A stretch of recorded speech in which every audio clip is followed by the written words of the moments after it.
Okay, we are now live. We're recording. This is my disclaimer in the beginning, letting everyone know that we are recording this live and streaming it live to Facebook.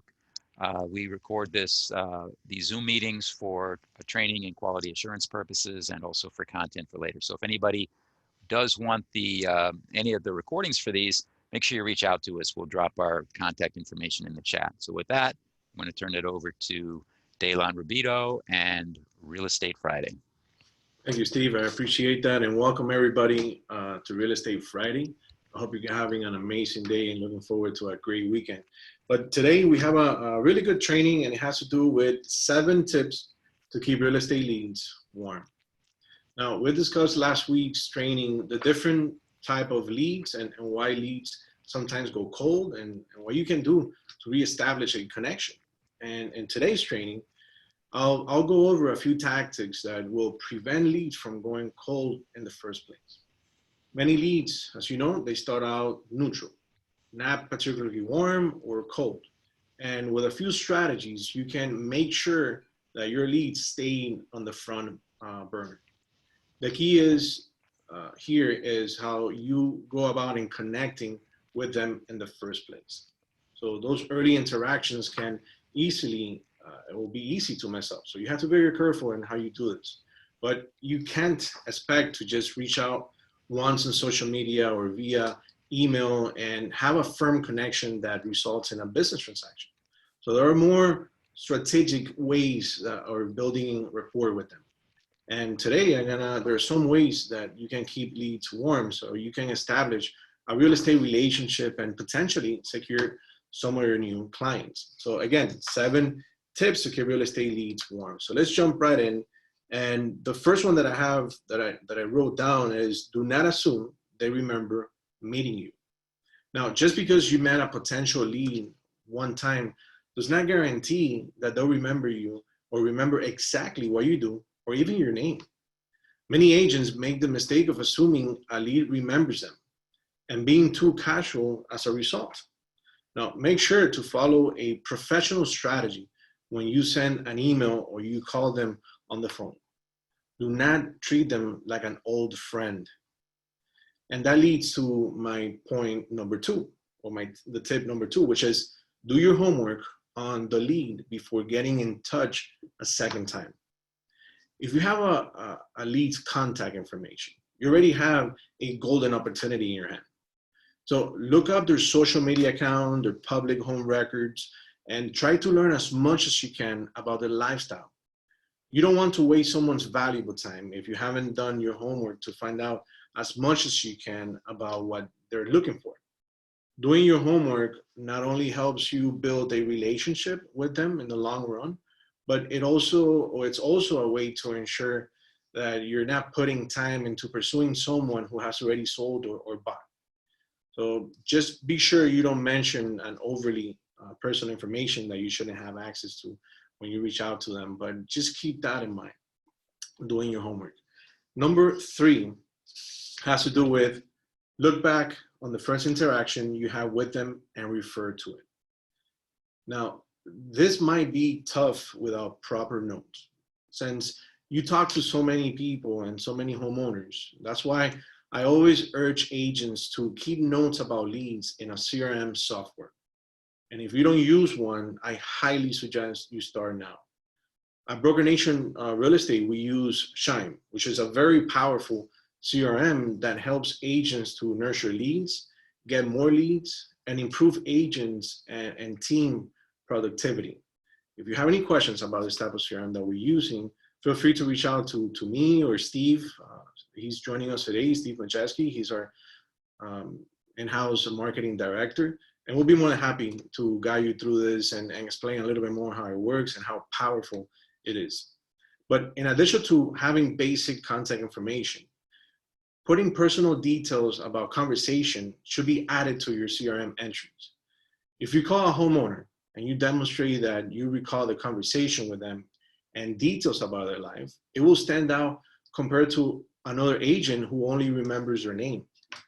If you have no notes about the lead, try at least to remember any information about them that you can refer to in your emails or phone calls when you get in touch with them. A simple passing comment about the good food or a network event or the rainy weather at an open house can make all the difference, believe it or not. Anything you can remember about them or what you talked about is a giant door that should open up another longer conversation. So putting down as much information down, whether you use a piece of paper, a spreadsheet, whatever it is, remembering detail goes a long way. Another thing to keep in mind, and that's number 4, is to keep it personal. While it may be easy and tempting to send out group communication, it isn't the best tactic with leads that you're trying to warm up. Don't just add them to a mass email or send them a scripted message if you have already interacted with them. Treat them in a more personal way when you use an email, text, or phone call to get to that next phase with them. Whether it's a voicemail, email, or text, stay away from any type of script. They will be able to tell right away if you're using one.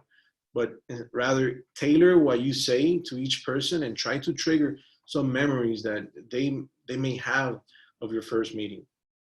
So this one is very also crucial when you're talking to them. A lot of us, when we start calling leads and stuff like that, we always use a script. Well, you can always tailor that script based on the person that you're trying to reach out to, especially if you already have some type of interaction or they give you a lot of information about their life or lifestyles or stuff that they want or is happening right now in their life. And that leads me to number 5. Don't ask for the business right off the bat.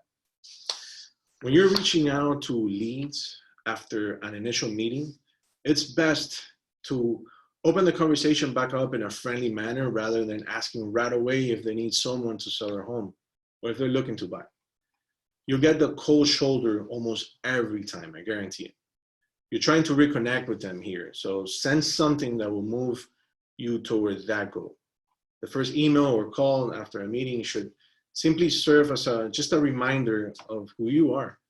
They may have forgotten and they need their memories jogged. So it's important to keep it personal so they know you're talking to them and not just a mass contacting. Their response here is what should determine your next course of action.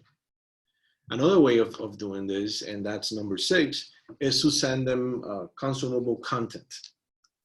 When you reach out to people in a friendly way, it helps to offer something of value. For example, if you saw a particular article or social media post and thought of them, this can be a great way to break the ice with them. The content you send doesn't necessarily have to be related to real estate, but it helps if it's relevant to their living situation. Anything that speaks to what you learn about them, it's very good. Remember, when you include engaging, useful content in the first feeler email, leads are more likely to respond. No one wants to ignore someone who took the time to remember something relevant about them. Put yourself in their shoes for a minute and think about this. And the last one tip that I wanted to share with you will be to invite them to meet in person or talk on the phone after you have engaged with them once again. And that's tip number 7. Invite them to meet in person or talk on the phone. After some positive back and forth, now is the time to ask your leads to meet up and talk about their living situation and housing needs.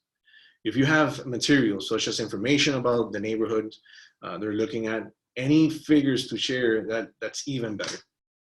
Offer to take them to lunch or coffee after a few emails or positive back and forth. Remember to pay close attention to effective timing on this. Now we know we try to stay away as much as possible, the whole social distancing thing. So a lot of this meeting can be done via Zoom or any other platform that you want, or worst case scenario, if you're able to and they're open to it, you can always do the whole coffee or lunch thing. Now, those are the 7 tips that I wanted to share with you, and I hope you find that very helpful. But I have 3 more because, as you know, we are living in unprecedented times, difficult to deal with. And I think the next 3 tips will help you relating to the current situation we're in right now.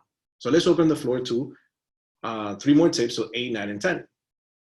So tip number 8 is ask how the last few months has been for them. Ask how the last few months or even the last year has changed for them. People love to talk about themselves, you know that. So unless you very recently ran into them, something in their lives is likely to have changed. Ask them about it. Ask them how they're staying safe, what they're doing at home. And you can do this over email or continue the discussion when you meet them for lunch or coffee as possible. I suggest that you start with a casual question about their families, jobs, or travel plans, if any, then transition into talking about their homes and the current living condition. Casually offer you help without coming across too pushy with them. And number 9, tell them about what's changed for your business and the market. If you have improved upon your marketing materials and your knowledge of your community, meeting in person is the perfect time to show this, again, if you can, and as long as you stay safe. You could talk about a community event you're excited to attend to and tell them to check it out. Likewise, if you're found a new way to advertise the homes you sell, let them know. Or even if you're helping buyers right now and getting people into the new homes, this is another story that you can share with them. Even if nothing has really changed, just fill them in on any homes you recently sold or buyers you found a home for since the last time you talked to them. However, remember to stay focused on how these updates can help them. Your leads want to know that you can help them sell or buy. Not hear just a laundry list of your accomplishments. And number 10 and final is to offer them your help, no matter what. How can you make sure that you have found a lead you can check on for the long term? Well, that's very simple. Don't make it seem as though if you don't sell or buy with you, you won't keep in touch. I'll say that again. Don't make it seem as though if they don't sell or buy with you, you won't keep in touch. They expect that sometimes from agents. So if they aren't ready to sell or purchase, offer your advice and don't badger them. Remember, if they took the time to connect with you, working with you to sell or buy their home is a real possibility. Just be patient with their timeline. If you make all the right moves when they're ready to sell or to buy, you'll be the first agent they think of, and they'll remember how helpful and personable you are. So those are the actual 10 tips that I wanted to share with you guys today. And again, I hope you found it helpful, interesting, insightful, and that you can put it together in the way you conduct in business nowadays. It's just a way that to work with leads. And we don't want cold leads. We want warm leads and possibly hot leads. So hopefully you find a way to put this together into your business strategies, and I hope you find it very helpful. If you have any questions, comment, or ideas, please, I'll be more than happy to listen to them. Or if you want to share a positive story, the floor is yours from this point on. So please feel free to unmute yourself and talk to us. I love to hear positive stories.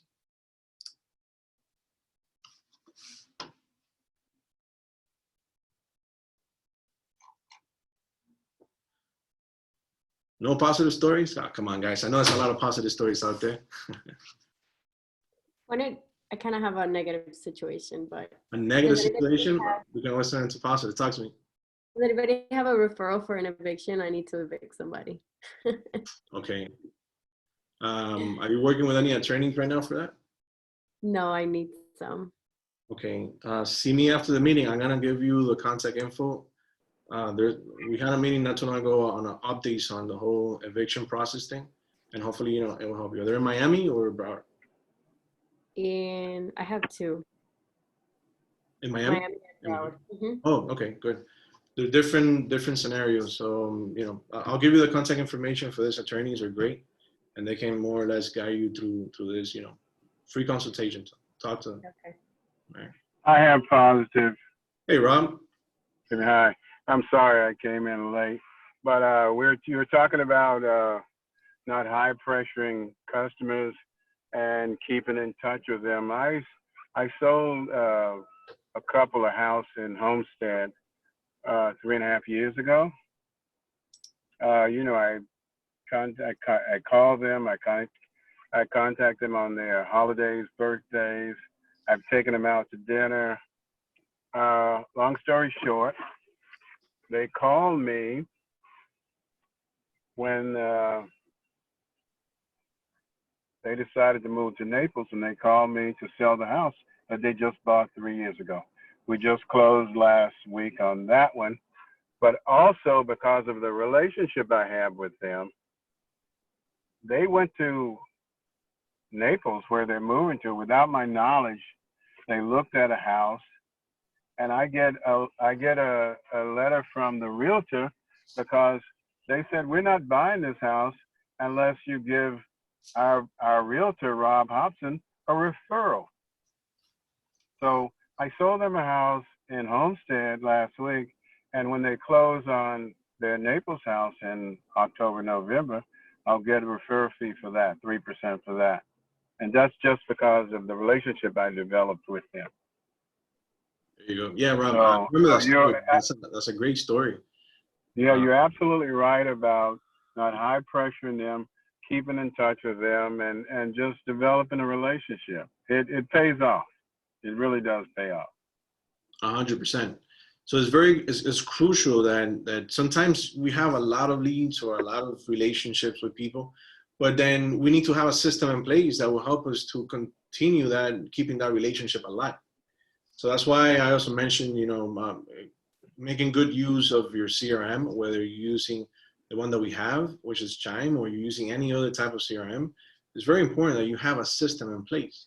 Otherwise, if you imagine you have 2,000 people in that on your SOI, it's hard to keep track of everybody, or it's hard to keep in touch with everybody at the same time. But if you use those systems, you have emails, social media, your CRM, all this stuff will help you to keep in front of your leads. And you're a perfect example of it. I mean, you sold the house to these people 3 years ago in Homestead. Now they decided to make a life-changing decision to go to Naples, and then little you know, they were letting know the other agent, hey, if Rob is not involved, I'm not buying a house. I mean, that's gold. Yep. Very good, man. Congrats on that. All right, guys. So that was Real Estate Friday. Next week, we have the relevant agent. Right, Steve? Yes, next week, Thursday. And I'm going to put a link in the chat for that. I'm putting a link right now for our new teaser video too. I want you guys to go check it out and tell me what you think. We're still editing it, but tell us what you think and how we did with that video. I went down there a couple days ago and met with Armand, and Armando and I went down there, and he gave us a tour of the place. Really incredible. It's it's not just a tower or one building, it's an entire community they built down there. And it's 90% sold, I'm told. They're doing really, really well, and it's really going to be the crown jewel of Miami real estate, right in the heart of downtown in Brickell. Yeah. Check out that video in the chat, and I'm going to put a link to the relevant realtor. So he's going to join us. He's the inside sales consultant, and tell us a little bit about the project. And then we're going to update you guys on the latest and greatest with the latest tactics and strategies for building a pipeline in a COVID world and post-COVID world. Yeah. Steve, you're also sharing this information through our office chat, right? For Doral, North Miami. It's also on Facebook. Do we have it also on YouTube already, by any chance? I don't have that one on YouTube, but I'll probably be putting that on YouTube this afternoon. Yeah. Okay. So I know we already have it on Instagram. You have posted on Instagram, so it's all over the place. I'm just saying, just take the opportunity and share that information to other people. Put it in your social media. Just share that information because it's really good. This event, we always had a bunch of people joining. The information is great. It applies to the current market, the current real estate market we're working with right now, and how to be relevant and today in our business. So make sure you attend, and if you can invite somebody else to this training, it will be great, as they will benefit from that as well. All right. With that said, guys, thank you so much for joining us today. Have a wonderful day. Happy Friday. And have a great weekend. Please stay safe. And I hope to see you guys very soon. If you have any questions or you want to know more about the company, please let us know. I'll be more than happy to help you in any situation you might be facing today related to real estate. All right, guys? Thank you. Thank you, Esther. Thank you. Thank you. Thank you. Mira, te voy a dejar la carta esa. Quería saber Bye, everybody. Bye, everybody. Bye. Everybody say bye. Bye-bye. Bye. Take care.